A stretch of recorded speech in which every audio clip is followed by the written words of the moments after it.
We analyzed the Bible line by line, processed the Quran, the Vedas, Apocrypha, and compared them with archaeological data from the last 50 years.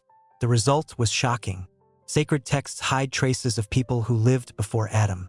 Moreover, this is not a conspiracy theory or heresy. This is a direct indication in the text of Genesis itself, which believers have been reading for 2,000 years. But for some reason, they don't notice a logical contradiction the size of an entire civilization. If Adam and Eve were the first people on earth, then whom was their son Cain afraid of after killing his brother Abel? Why did God place a mark on him so that he wouldn't be killed? Who are these mysterious they from whom protection was needed if there were only 3 people left on the entire planet? And most importantly, where did Cain's wife come from in the land of Nod? If Eve was the only woman in the world? These questions destroy the entire concept of the first people. But the sacred texts provide an answer. It's just diligently ignored. The analysis revealed a pattern. In the Bible, Quran, and ancient Apocrypha, there are mentions of other people who existed parallel to Adam. Moreover, archaeology confirms the existence of Homo sapiens 100,000 years before the biblical chronology. Neanderthals, Denisovans, Cro-Magnons lived, built, and buried the dead. Their DNA is still in us. Turns out Adam was not the first. Then who was he, and who were those who lived before him? What do you think? Could people have existed before Adam? Write in the comments what you think about this paradox. Let's start from the place that theologians bypass in silence. The book of Genesis, chapter 4. Cain killed Abel. God cursed him and condemned him to eternal wandering. And then Cain utters a phrase that breaks all logic. He tells God that anyone who meets him will kill him. Anyone. Who is this anyone? On earth, according to biblical chronology, at that moment there are 3 people: Adam, Eve, and Cain himself. Abel is dead. Adam and Eve have no other children yet. The text mentions them later. So whom is Cain afraid of? Wild animals? Then why does God place a mark on him so that a person wouldn't kill him? The mark is from people. Music, not from lions. Theologians try to explain it this way. Supposedly, by that time, Adam and Eve had already given birth to many children. The text just doesn't list them. Okay, let's assume that. But then a new problem arises. Cain goes to the land of Nod and takes a wife there. Where did she come from? If it's Cain's sister, why doesn't the text say so directly? Why does it say that he took a wife in the land of Nod? As if people already lived there. Moreover, in the same chapter, it says that Cain founded a city. A city for whom? If only his wife and a couple of children are with him, why city walls, streets, infrastructure? Cities are built for a population. But where did the population come from if all people descended from Adam and Eve? This paradox has troubled Bible researchers for 15 centuries. Some church fathers admitted that the text contains a logical hole. St. Augustine wrote that Cain's story raises questions, but one must believe anyway. Faith is above logic. However, what if logic and faith do not contradict each other, and the text is simply misunderstood? Analysis of ancient Apocrypha provides a clue. There is a text that did not enter the Bible's canon. It's called the Book of Enoch. It directly states that giants, Nephilim, lived on earth before the flood. Moreover, it mentions the sons of God who came down to the daughters of men and took them as wives. Who are these daughters of men if Adam was the first human? The answer sounds radical, but it closes all logical holes. Adam was not the first human in principle. He was the first human of a special type, the first with whom God made a covenant, the first who received an immortal soul, and before him other people already lived on earth, ordinary mortal without a covenant with God. This interpretation explains everything. Cain feared other people, descendants of pre-Adamic tribes. He took a wife from among them. He founded a city for a population that already existed. God's mark protected him from those who did not know Adam's God. My analysis shows that the text of Genesis was originally written with this picture of the world in mind, but later editors of the Bible removed explicit mentions of other people, leaving only hints. Why? Because the idea of Adam and his descendants' chosenness required them to be the only ones. Politically, it was advantageous. Religiously, it strengthened the position of the people of Israel as God's unique creation. But traces remain, and these traces lead to a shocking conclusion. Adam was not the first human. He was the first God-man. And before him, The earth teemed with ordinary people who were never expelled from paradise because they were never in paradise. Now let's turn to the Quran. There, Adam's story is presented differently, but the contradiction remains. Surah 2. God tells the angels that he will create a vicegerent on earth. The angels object. They ask, "Why create one who will shed blood and commit iniquity on earth?" Where do the angels know that man will shed blood if Adam hasn't been created yet? Where do they get their experience observing people? The traditional explanation is this: the angels saw jinn who lived on earth before man and did evil. Okay, but the text speaks specifically of man, not jinn.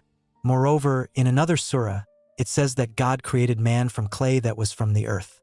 What earth? If Adam is the first, there couldn't have been earth with human remains before him. Islamic theologians have debated this for centuries. Some admit the possibility of nations preceding Adam. Ibn Arabi, the great Sufi thinker, wrote that Adam was not the first human but the first prophet. Before him, there were other Adams, other cycles of humanity. This idea is considered heretical, but it is logically consistent. If we combine the biblical and Quranic texts, we get this picture. People already lived on earth. God chose one of them, called him Adam, breathed spirit into him, gave him knowledge of the names of all things, and made him vicegerent. The rest of the people remained ordinary. Adam's descendants mixed with them. Cain took a wife from among them. Thus, modern humanity emerged. Music. This version explains not only the logical holes in the texts but also scientific data.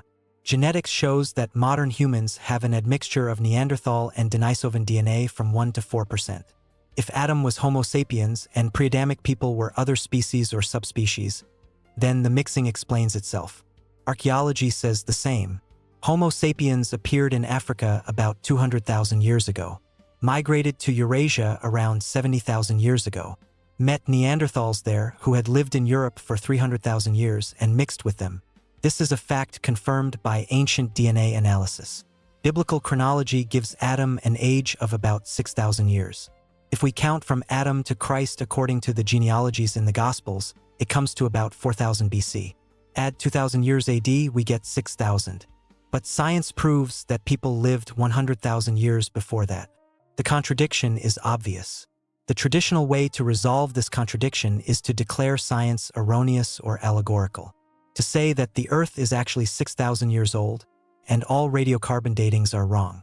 But this requires rejecting thousands of independent studies conducted in different countries by different methods, yielding consistent results. Music. This is illogical. An alternative way is to acknowledge that Adam lived 6,000 years ago, but before him, there were other people. Then science and religion cease to conflict.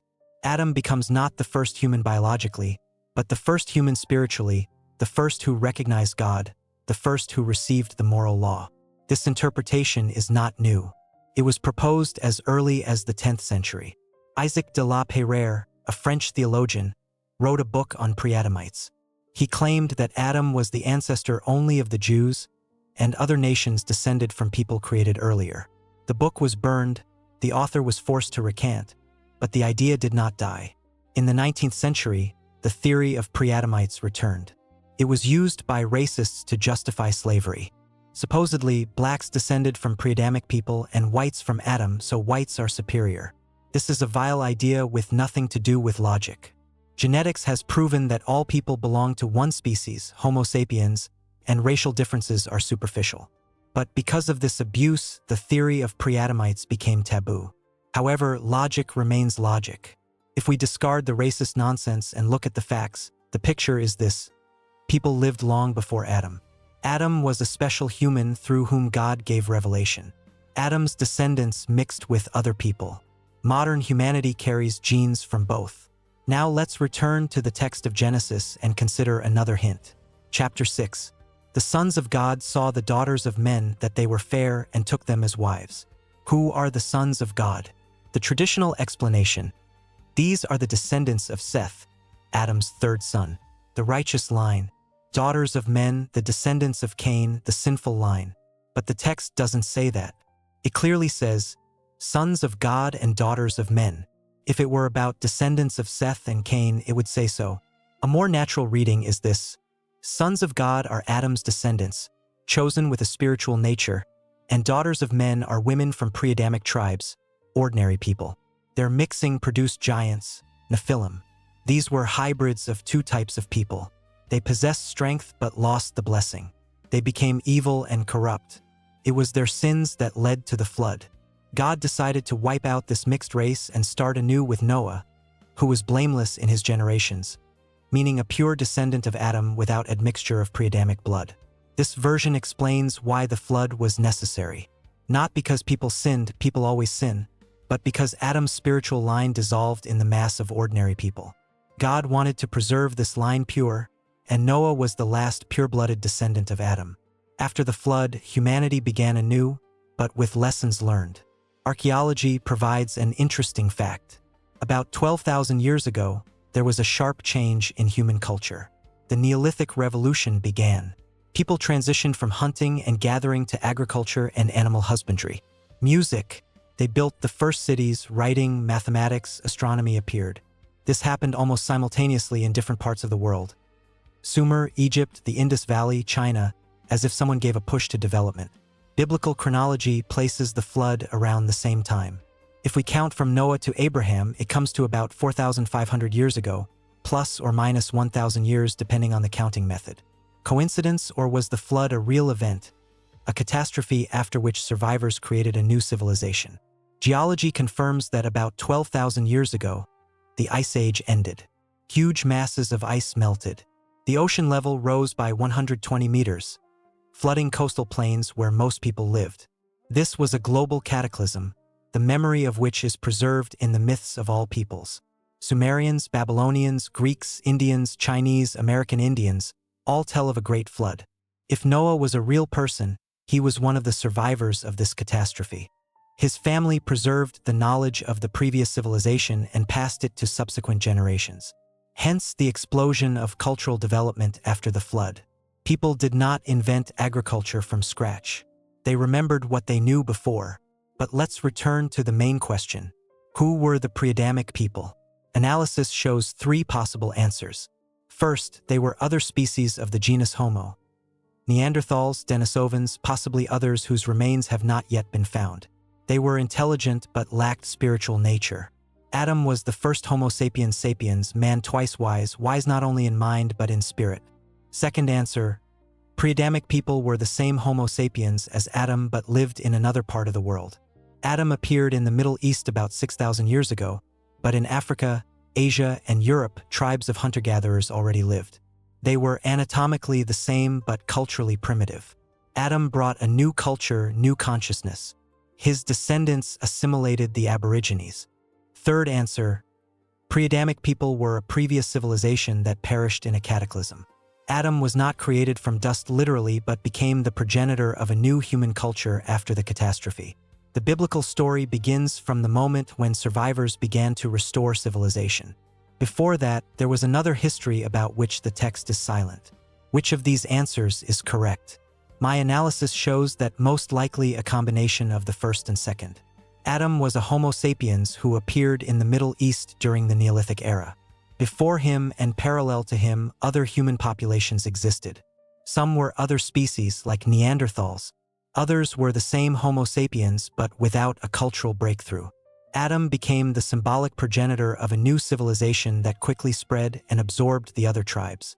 This version contradicts neither science nor religion. It simply offers a different view of who Adam was. Not the first human biologically, but the first human spiritually. Not the only representative of the species, but a chosen representative through whom God revealed himself to the world. But if so, a new question arises: what happened to the souls of pre-Adamic people? If Adam was the first to receive an immortal soul, did pre-Adamic people die completely? Or did they have souls of a different type? Or was the soul not given to Adam in Eden, but existed in all people from the beginning, and the Eden story is symbolic? Theologians bypass this question in silence, but logic demands an answer. If pre-Adamic people had no souls, then killing them was not a sin. Then why did God forbid Cain to kill? If they had souls, why was Adam needed? It turns out that the concept of the soul is as foggy as the concept of the first human. Analysis of the text gives this picture. The soul in the Bible and Quran is not some invisible substance inside the body. It is the breath of life that God breathed into man. In Hebrew, it's neshama. In the Quran, ruh. But the same word is used to denote breath, wind, spirit in general, not necessarily an immortal soul. The concept of an immortal soul appeared later, under the influence of Greek philosophy. Plato taught of an eternal soul imprisoned in a perishable body. This idea penetrated Judaism through Hellenized Jews, then passed to Christianity. But originally in the Bible, souls were understood differently, as life force that returns to God after death but does not exist separately from the body. If we apply this logic to pre-Adamic people, the picture is this: all people had life force. Adam received a special gift, a covenant with God, a promise of resurrection. His descendants inherited this covenant. Pre-Adamic people lived and died without this promise, but that doesn't mean they were worse. They simply lived in a different system of relations with God. This interpretation solves many problems. It explains why the Bible mentions other people in Adam's time, why genetics shows the antiquity of humanity, why archaeology finds developed cultures tens of thousands of years before Adam, why different peoples have their own creation myths unrelated to the Bible. Because they descended from pre-Adamic tribes that had their own history. But traditional theology rejects this logic. Why? Because it undermines the idea of Adam's uniqueness. If Adam was not the first human, then his fall cannot be the cause of death for all people. If death existed before Adam, then Christ's redemption loses meaning. Christ died to undo the consequences of Adam's sin. But if Adam did not bring death into the world, why did Christ need to die? This is a serious objection, and it requires rethinking the concept of the fall. My analysis shows this option. Adam did not bring physical death into the world. Physical death existed always. All living beings die. Adam brought spiritual death, a break in relations with God, loss of direct access to divine presence. Before the fall, Adam was in paradise, that is, in a state of harmony with God. After the fall, he lost this harmony, was expelled, cut off from the tree of life. This is a symbol of the loss of immortality, not physical but spiritual. Adam became mortal not in body, but in soul, and he passed this spiritual mortality to his descendants. Christ came to restore the connection with God, to conquer not physical death, but spiritual, to give the possibility of resurrection, not bodily but spiritual. In this logic, pre-Adamic people did not need redemption because they did not have the covenant that was broken. They lived and died in the natural cycle of nature. Adam's descendants received more but also lost more, and only through Christ could they regain what was lost. This interpretation is controversial. Many theologians will call it heresy, but it is logically consistent and explains all paradoxes. It allows combining the antiquity of humanity with biblical chronology, science with faith, facts with text. Of course, one can object. If the Bible is wrong about the first human, how can it be trusted in the rest? If Adam was not the first, maybe Christ was not the only one. If one thing is symbolic, then everything is symbolic. This argument is understandable, but it is built on a false dichotomy. Either everything is literal or nothing is true, but the text can be true, and yet not everything in it is literal. Christ's parables do not become lies because the prodigal son was not a real historical person. They are true spiritually, though factually fictional. The same with Adam's story. Perhaps it's not a report about a specific person, but a theological parable about the emergence of human consciousness, about the moment when man realized himself, realized God, realized good and evil. This moment in evolutionary history existed. Anthropologists call it the cognitive revolution. It happened about 70,000 years ago. People suddenly began creating art, believing in gods, burying the dead with rituals. Something changed in their consciousness. Maybe this was the moment when God breathed breath into man. If so, Adam is not a specific person, but a symbol of that generation that made a leap in consciousness. And all subsequent people are descendants of this leap. And pre-Adamic people, those who lived before the cognitive revolution, were anatomically the same but psychologically different, without self-awareness, without language, without culture.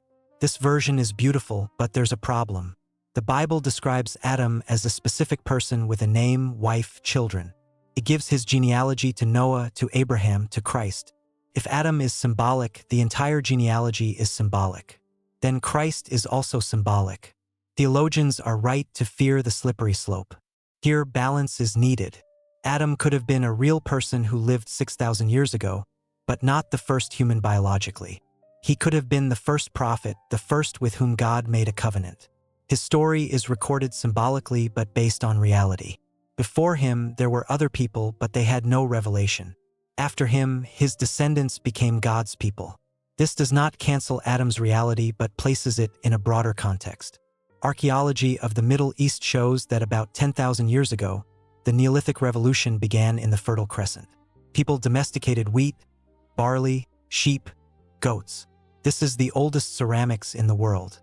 People made animal figurines and fired them in fire, not for practical use but for rituals. So there was religion, mythology, a belief system, music. In the Hohlfels cave in Germany, a flute made from a vulture bone was found, 40,000 years old. It has 5 holes and can reproduce a pentatonic scale. Music older than agriculture and animal husbandry. People played instruments, sang, danced long before Adam. Language. When did speech appear?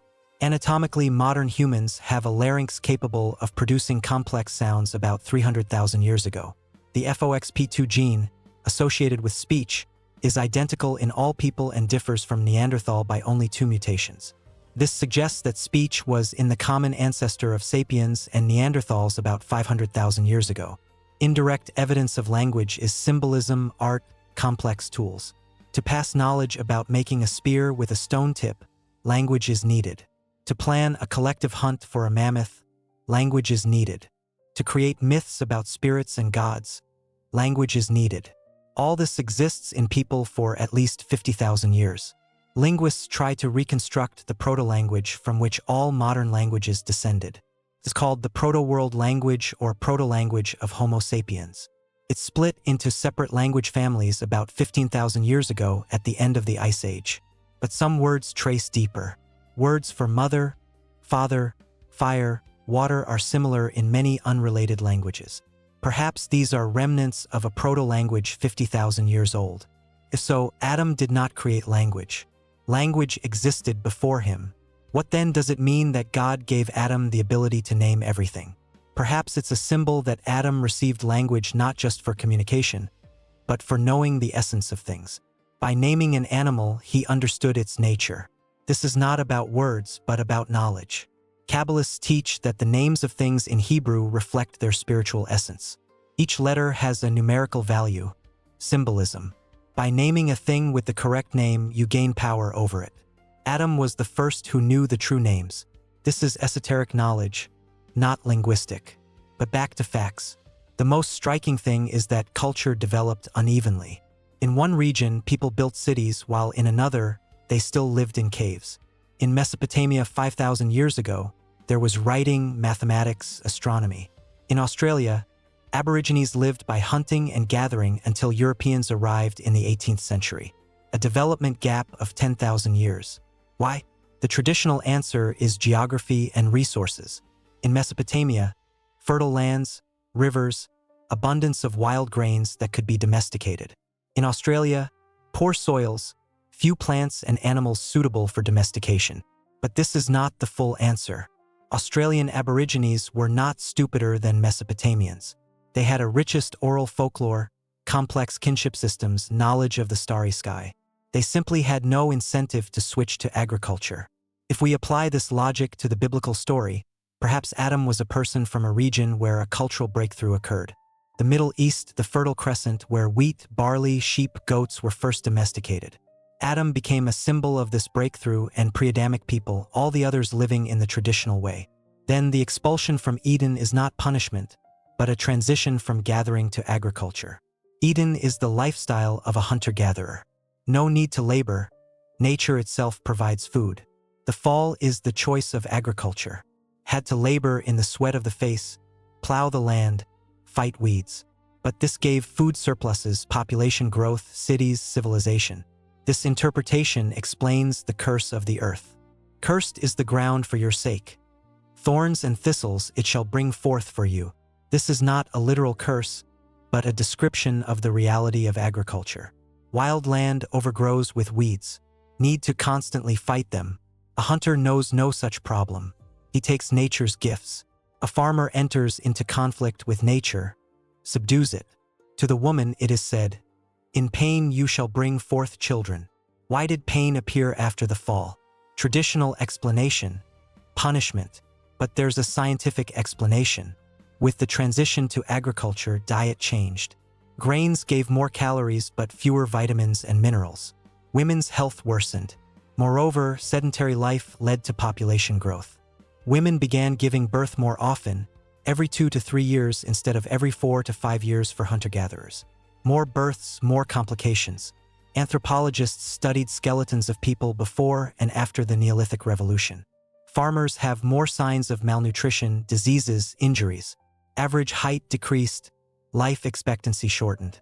Paradox: agriculture gave more food but made people less healthy because diet became monotonous, dependent on 1 or 2 grains.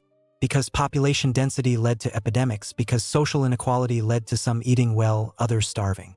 This is the expulsion from paradise, the transition from the abundance and health of the hunter to the labor and diseases of the farmer. But this transition was necessary for civilization. Without agriculture, there would be no cities, writing, science, art. The fall is not a fall down, but a step forward that seemed like a step down. Now about the flood. Was it a real event? Geology says there was no global flood covering the entire Earth. That would require 3 times more water than exists on the planet. But local catastrophic floods occurred. About 7,000 years ago, the isthmus between the Mediterranean and Black Seas broke.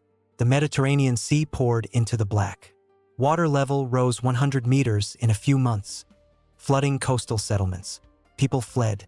The memory of this catastrophe could underlie the flood myth.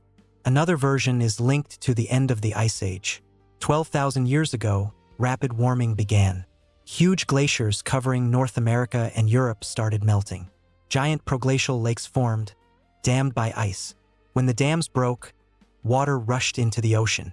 Sea level rose 120 meters over several thousand years, flooded vast coastal plains where most people lived. This was a global catastrophe stretched over thousands of years. Not a single flood, but a series of floods worldwide. Memory of them is preserved among all peoples. Sumerians tell of Ziusudra surviving the flood on a ship. Babylonians of Utnapishtim, Greeks of Deucalion, Indians of Manu, Chinese of the Great Flood under Emperor Yao. Aztecs of 4 previous worlds destroyed by water. Biblical Noah is the Jewish version of a universal myth. Details are unique, but the plot is common. God warns a righteous man of impending catastrophe. He builds a ship, saves family and animals. Water covers the earth, then recedes. The ship lands on a mountain. Survivors give rise to new humanity. Was Noah a real person? Perhaps someone survived a flood, saved on a raft or boat, told descendants.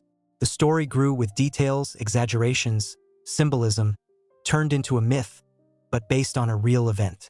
Archaeology of Mesopotamia shows traces of catastrophic floods. In the city of Ur, a clay layer 3 meters thick was found separating cultural layers. Archaeologist Leonard Woolley, who excavated Ur, announced he found evidence of the flood. But later it turned out that this layer is local from the Euphrates overflow, not global. Other Mesopotamian cities do not have a synchronous flood layer, so the flood was local. For Mesopotamians, it seemed worldwide because they knew no other lands. Their entire land flooded, so the whole world flooded. Ancient man's logic. Noah saved not all animals on the planet, but local fauna. Not all humanity died, but the population of the Euphrates Valley. The rest of the world continued living, unaware of the catastrophe. Music. If so, the contradiction between science and the Bible is removed. The flood was real but local. Humanity did not start anew with Noah but continued from survivors in different regions. Noah became the progenitor of one branch, Mesopotamian, from which Semites descended. Other branches descended from other survivors in other places. This interpretation explains where different races came from. Music. Traditional theology says that from Noah's 3 sons, Shem fathered Semites, Ham Africans, and Japheth Europeans. But genetics shows that racial differences formed over tens of thousands of years, not 4,000 since Noah's time. If Noah was only the ancestor of Semites, and other races descended independently from pre-Adamic people, the contradiction is removed. But here a new problem arises. If humanity did not start anew with Noah, why the flood? Traditional answer: to cleanse the world of sin. But if sinners survived in other regions, the cleansing failed.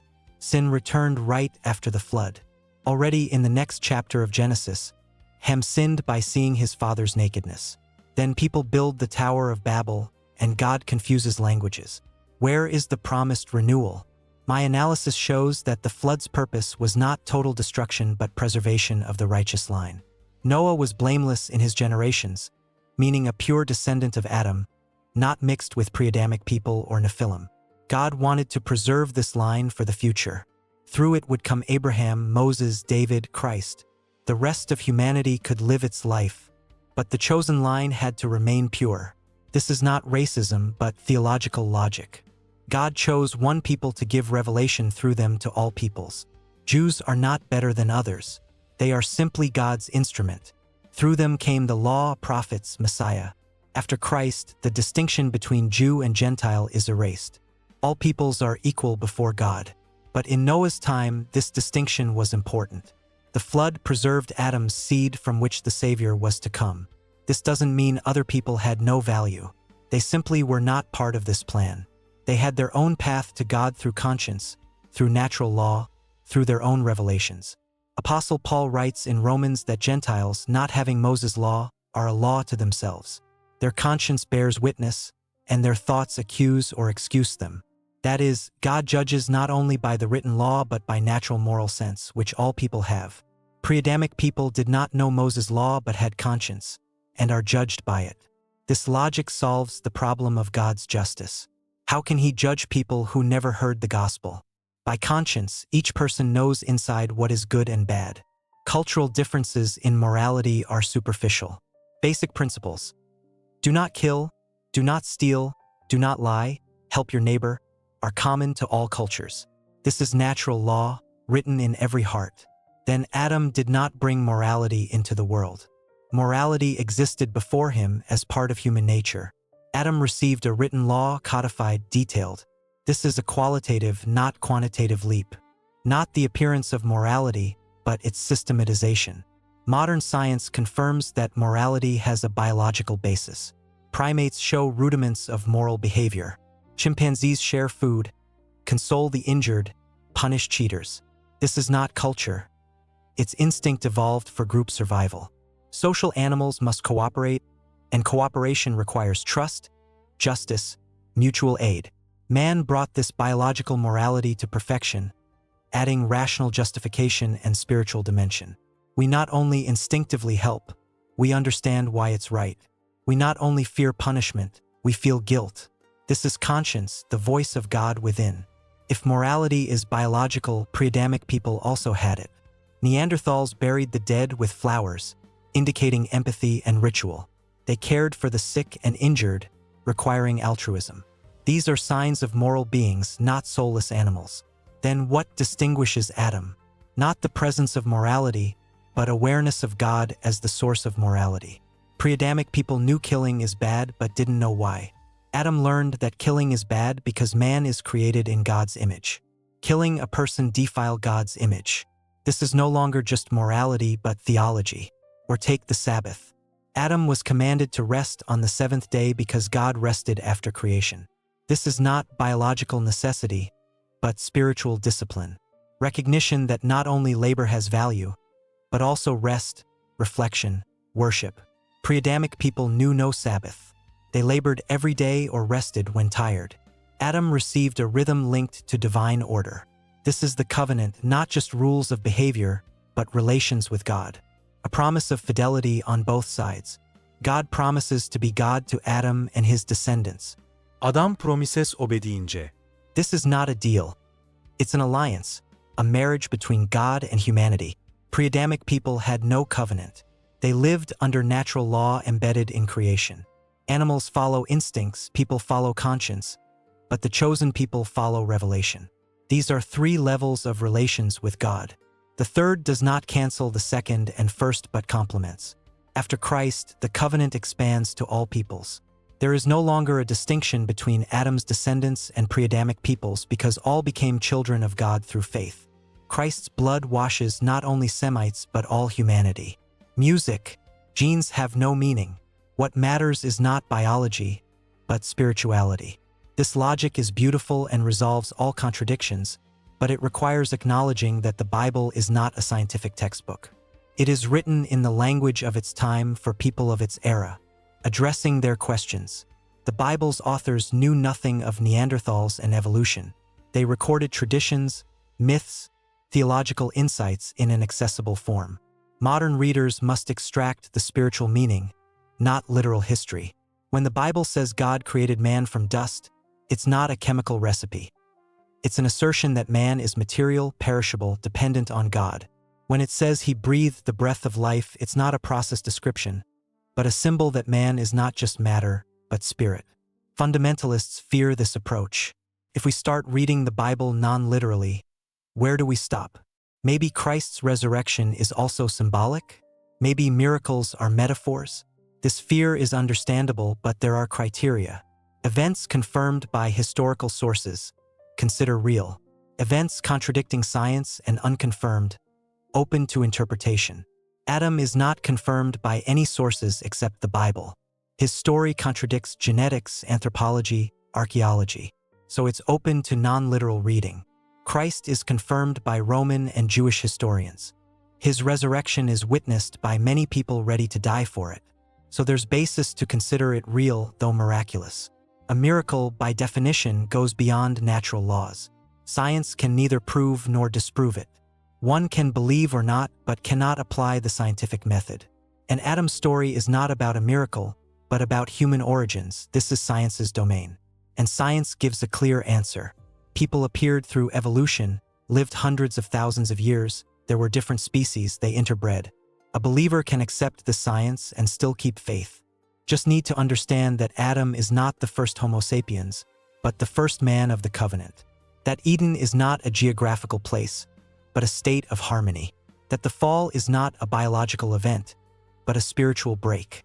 That redemption restores not genetics, but relations with God.